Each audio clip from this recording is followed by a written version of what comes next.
All right, so welcome to the deep dive. And today we are going to do what we do best, Which is which is dive deep into a topic. going back. And today's topic is going to be about teacher organization and really getting into some strategies and tips and tricks from this book that we have Yes, for you. The Together Teacher Yes. by Maya Hayek Merlin. The Together Teacher, and we really wanted to take this book and we want to dive deep and figure out how can we give you the best information from this book without having to Read the whole thing yourself. read the whole thing yourself Yeah. and really kind of pull out those really great nuggets and tips and tricks that can just Help you be more organized. more Together Teacher. Yes. Yeah, And I think this is something that everybody struggles with no matter where you're at in your teaching journey. absolutely. It can be something that really kind of bogs you down as a teacher, is this feeling of Disorganization. disorganization. Feeling like I'm drowning in stuff Yes. to do. Yes. Um, And the book kind of opens with the scenario of, maybe a teacher rushing into school, right. papers flying, Coffee's cold. coffee's cold. Realizes halfway there that they forgot something important at home. Right. And they're already starting their day. Yes. Just so behind. Yeah, it's like a step behind. And that reactive mode instead of right. proactive. Yes, and I think everybody can relate to that at some point or another in their careers. Absolutely. So we really want to get into this book, The Together Teacher, and figure out, if you were to read this book, what are those top things that you need to know? Absolutely. And the book is really interesting because it has a lot of templates and like real life examples Right. from other teachers. So it's very teacher centered, which I appreciate. Real stories from teachers out in the field who are trying these strategies and making them work. Yeah. So you're not just getting these like theoretical ideas. Yeah. You're seeing how they're actually playing out Yes. in a real classroom. Exactly. And the other thing that I really like about the book is that it acknowledges that everybody's coming into this. Yes. At a different point. Different place in their journey. Yeah. You might be super organized. You might be a hot mess. Right. But there's something in here Yeah. for everyone. Yeah. Regardless of where you're starting. Yeah. She calls it the Together Teacher journey. Yeah. That's great. So let's get into it. Okay. What are some of the core ideas behind this? Sure. So I think one of the most foundational things that she talks about is the importance of planning. Okay. And not just like vague planning, like, oh, yeah, I should plan that, but like really intentionally looking ahead at what needs to get done, thinking through all of those little steps that are involved, and really importantly, like writing those steps down. Yeah. There's this great example in the book of a teacher who's facing a deadline for progress reports. Right. And she decides instead of waiting till the last minute, she's going to write 3 progress reports every single evening leading up to that deadline. That's such a good idea. And it's such a simple thing, right? Right. But it takes this like huge, overwhelming task. Yeah. And it breaks it down into these manageable steps. Right. Um, Yeah, that makes total sense. And just the act of writing it down. Yeah, I think there's something about that. Like Yeah. when you have the idea in your head, it's so fleeting and then you write it down and it's You're making a commitment. Yeah. Like, okay, this is actually going to happen. Yes. So that's planning. The second really core principle is all about systems.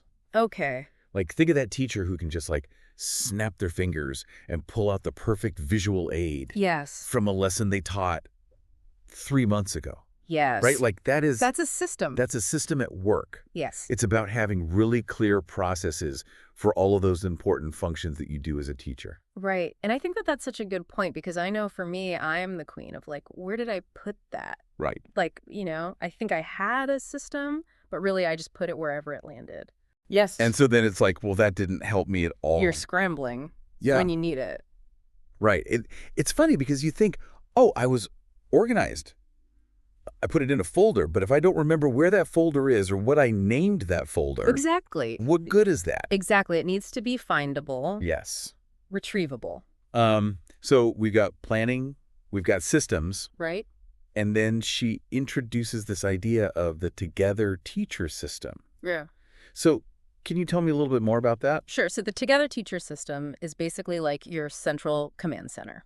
Okay. right? And she uses this analogy of a trapper keeper. Oh my gosh, I love a trapper keeper. Right. That's like bringing me way back. Right. So it's that one place where all of your crucial information lives, your to-do lists, your schedules, your notes, all that good stuff. So it's really like a hub for everything. Yes, exactly. It's all in one place, so you're not like toggling between different notebooks, Right. different apps, Right. different calendars. And that's so me. Like, I start with good intentions. I'm like, okay, I'm going to use this planner. And then I'm like, but this doesn't have enough space for my to-do list. So then I get a notebook for my to-do list. Right. And then it's like, well, now I need to schedule things. So I'm going to use the calendar on my phone. Right. And then before you know it, it's like a million different places. And you can't keep track of anything. Yeah. And so to make that central system work, there are a few rules. Okay.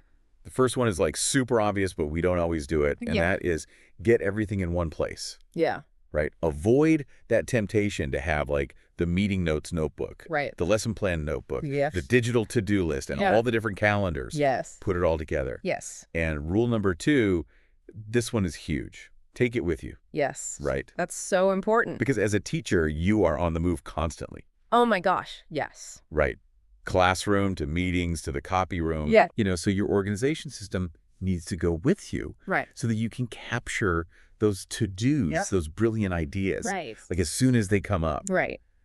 She even suggests like limit yourself to no more than 2 primary tools Okay. because you don't want to be lugging around like a whole briefcase of organization. Right. You know? Yeah, that makes sense. So, Okay, so there are 7 rules that she outlines. yes. Is there one that really kind of stands out to you that is like has a big impact right away? I think rule number 7 is really interesting, Okay. and that is mind your energy levels. Okay. So like recognizing that we are not productivity robots, Right. right? Our energy fluctuates throughout the day. Yes. Some people are morning people, some people hit their stride in the afternoon. I am definitely not a morning person. Right. So, But the idea is to like work with those natural rhythms rather than against them. yeah, that's really interesting. Right. And so many people are like, okay, I got to tackle my hardest task first thing in the morning. Right. But maybe for you, your creative work is best in the afternoon, Right. when you're kind of in that slump. Right. So it's not just about when you work, but also what kind of work. That is so interesting. Right. Okay, so we have all these rules, all this good stuff. Yeah. But I think another big thing that we need to talk about is self-care. Yes, absolutely. Because you can be super organized, Right. but if you're exhausted all the time and burnt out, Yeah, if you're not taking care of yourself, yeah, it all falls apart. it's not sustainable, right? Right. So talk to me about that. Yeah, so she introduces this concept of a self-care and stress management plan. Okay. And she highlights Marin's self-care planning template, Okay. which is this really neat way to think about different aspects of your well-being. Okay. So she's got these different categories: physical health, mental health, spiritual or emotional health, intellectual or professional growth, and social connections. And for each of those categories, the template prompts you to think about, like, okay, what are some activities that really fill me up? Right. How often would I ideally do those things? And realistically, how much time do those things take? Okay. So it's very specific. Yes. And it's like breaking down each of those areas Yes. into like, tangible thing. yeah, actionable items. Yes. And the key here is like planning it, Yes. right? Like putting it on the schedule. Not just like, oh yeah, I'll get to that when I have time. Right. Which, let's face it, never happens. Right. Like actually scheduling it in like it's a meeting or an appointment, I love that. Yeah. And she even like challenges you, the listener, Yes. to right now just think of at least 4 things you could add to your self-care plan. That's a great challenge. Yeah, I love that. Just like take a moment Yes. and think about those things that really bring you joy and make you feel good and make you feel balanced. Yes, and energized. Yeah. Yes. Yeah. Okay, I like that a lot. And she also talks about this ideal week. Which goes along with this, but it's not meant to be like this rigid thing. It's like, It's a guide. yeah. It's a framework. Yes. But it's going to change. Right. Right, Well, as things come up. Life happens, things get crazy. Right. You're going to have to adjust. Yeah, and I think that's really important to remember because I feel like sometimes when you're trying to get organized, you're like, well, this isn't working. Yes. Like this system isn't working, but it's like, no, you need to adjust the system Adjust. for what is actually happening in Yeah. your life. Yeah. And that's something that I think we have to constantly remind ourselves is that it's okay to make changes. Yes. It's okay to tweak things Yeah. to make it work for you. Yes. Okay, so self-care, we've got to make that a priority. Yes. But let's talk about some of the more nitty-gritty things, like the Okay. tools Right. that she talks about in the book. So one of the first things that she talks about is this weekly worksheet. And it seems like that's really designed to help combat that Friday feeling. Oh, yeah, that end of the week overwhelm, Yes. right? Where you're like, oh my Yeah. gosh, Yes. how did I not get any of this done? Yes. That's what the weekly worksheet is for. Okay. So it's really about looking ahead and planning out your upcoming week, Okay. bringing together all your schedules, your appointments, any meetings that you have, and your to-do list. Okay, so it's like a big picture. Yes, a big picture overview. Yeah.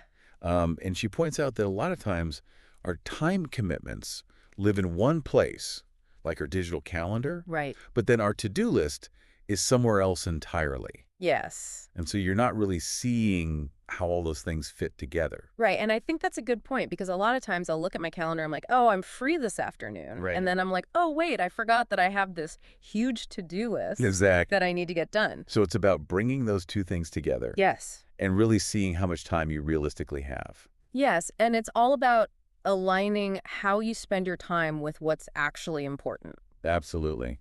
And I think that that's a great point. Yeah. She talks about all these different examples of weekly worksheets. Yeah, there's no right or wrong way to do it. Yeah. She shows examples from different teachers, and everybody kind of has their own twist on it. Right. So she talks about Sam's weekly worksheet, Yeah. and Sam is like a paper and pen person. And he likes to really focus on the Okay. what needs to be done this week. Okay. So it's very task-oriented. Yes. Okay. Then there's Megan's weekly worksheet. Yeah. And Megan's a big fan of creating her own digital templates. Okay. You know, she likes to really customize things. Yeah. And then Katie actually likes to block out specific time slots Okay. in her week for each of those tasks. Oh, interesting. So she's very much a when person. Yeah. So like I'm going to do this from 10 to 11. Right, exactly. Okay. I like that. Yeah, and then you have Drew, and Drew's worksheet is all about identifying the top priorities for the week Yeah. and scheduling those recurring tasks. Okay. Those things that we often forget about. Right. Like every day I have to do this. Right, exactly. Okay. And what's really interesting is that all of these different examples, they all integrate the what's and the whens in different ways. Okay. Right? They take into account both professional and personal commitments. Uh-huh. And there's always space to capture those new to-dos. Right. Because those always come up. Always. Yeah. It's inevitable. So it's really about finding what works for you. Yes. Find a format that fits your style and the demands of your role. Okay. So we've got the weekly worksheet. Yes. And then she talks about this comprehensive calendar. Yes. This is a big one. Okay. So what is the comprehensive calendar? Okay. So this addresses something that she calls the multiple calendar dilemma. Okay. So think about it. You probably have a school calendar with important dates. Right? You might have digital calendars for different projects or committees. Yes. You might have a personal calendar. Yes. When those things are not talking to each other, Oh, it's a disaster. it is a recipe for disaster. Yes. You're double booking things. You're missing deadlines. Yes. It's chaos. And you think you're free, and then you're like, oh, wait, no, I'm not. Exactly. Yeah, okay. So the comprehensive calendar is this single unified view Okay. of all your deadlines and commitments Okay. for the entire year, Okay. maybe even beyond, Wow. into your personal life too. Okay. It can be digital, it can be paper, Okay. it can be some kind of hybrid. Okay. But the key is it's separate from your weekly worksheet. Okay, so this is like the big picture. This is the long view, Yeah. right? So Okay. you know what's coming. Yeah. So what are the benefits of this? Okay, yeah, what's so good about this? So first of all, you have this clear record of all your deadlines. Okay. You know what's coming up, Okay. so you can plan accordingly. Yeah.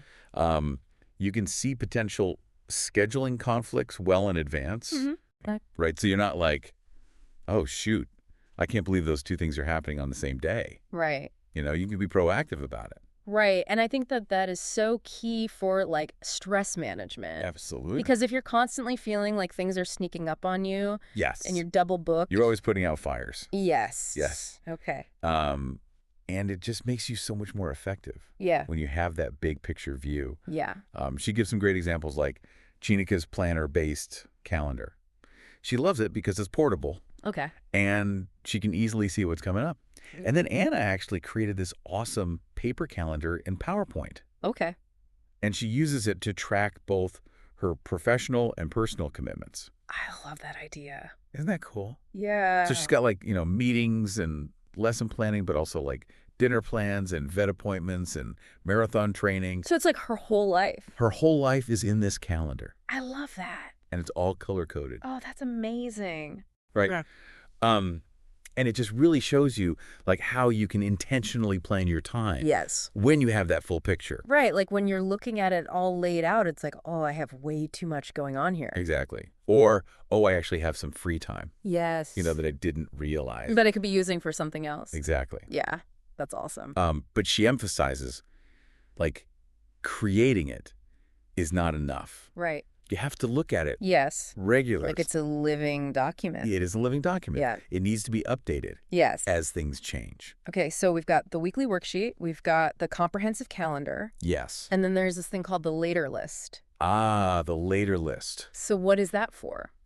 This is for those tasks that, you need to get done, Okay. but they don't have a specific deadline, Okay. right? So it's for things that need to happen at some point, Right. but not right now. Okay. Yeah, like long-term projects. Yes, exactly. And this is so helpful because it prevents you from having to rewrite those big tasks on your to-do list every week. Right. It's going to happen, but I don't need to think about it right now. Right. It's off your plate for now. Okay. So she gives some examples of how people use their later lists. Okay. One is like a planner-based approach where you use like the notes section of your monthly calendar Okay. to jot down those future tasks. Okay. Then there's Cloy's method, and Cloy uses a categorized paper list. Okay. So she organizes it by month, and then she breaks it down even further into personal and professional. Okay. I like that. Right. And then for the tech lovers, there's an example using Google Keep, Oh, yeah. where you can create these digital sticky notes, Okay. and you can organize them by month by category. Okay. So you could have a sticky note that's like, notify parents about graduation requirements. Right. Or get the car inspected. Right. Like things that are important, Yeah. but not urgent. Yes. Yeah. And those sticky notes are great because they're accessible on all your devices. Yes. So you can add to them Right. whenever an idea strikes. That's great. Yeah. Okay, so how do you actually use the later list? So the idea is that you review it regularly, Yeah. ideally during your weekly meeting with myself, Okay. which we'll talk about in a minute. Okay. And then you pull things from the later list onto your weekly worksheet when it's time to actually start working on them. Okay, so it's like moving things over as they become more urgent. Exactly. Okay. And she even has like a rainy day category Oh, I love. for those like pie in the sky ideas. Yes. Someday I'll do that. Yes. Okay. And it's important to keep your later list accessible, Okay. whether it's printed out or on your phone, Yeah. so you can capture those ideas as soon as they come to you. Yes, because if it's not convenient, then you're less likely to do it. Exactly. Okay, so what about those like random ideas that pop into your head that aren't really like later list material, but they still need to remember them? This is where the thought catcher comes in. Okay. So it's this way to capture those fleeting thoughts, Mhm. those like aha moments, Okay. those quick little to-dos. All right. And it can be anything. Okay. A page in your notebook, a section in your binder, Right. a notes app on your phone. Yeah. But it's just a designated spot Yeah. to get those things out of your head. Right, so that you're not holding on to them. Exactly. So they're not like swirling around, Yeah. creating mental clutter. Yeah, that makes total sense. She gives this example of Nilda, who's in a PD session. Okay. And she has this great idea for the writing team, Okay.